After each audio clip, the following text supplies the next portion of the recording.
All right, let's go through some details of the Mulholland Moto Jacket.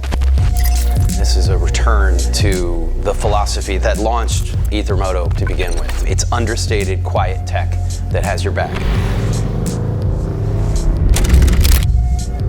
This is the D3O armor that we use within this jacket. It's actually in the garment right now. It's very hard to tell, which is why we love it. There's elbow, there's shoulder, and there's center back. Everything on this garment has to be accessible while using your riding gloves, otherwise it's not a riding jacket. The ventilation on this jacket allows airflow from the front to the back. So the idea is that the wind comes in through the front of your garment, captures that heat, and exits out of the back of the garment. We built this jacket using a 3D avatar, and as we move the avatar, we're able to identify the areas that are restricted to movement and then make those adjustments before we got our first proto. It has to move with you. It has to know what you're intending to do with it. You should be able to put your jacket on and just go. This is your protection against you and something bad happening on the road. The stronger we build this, the more you'll be protected.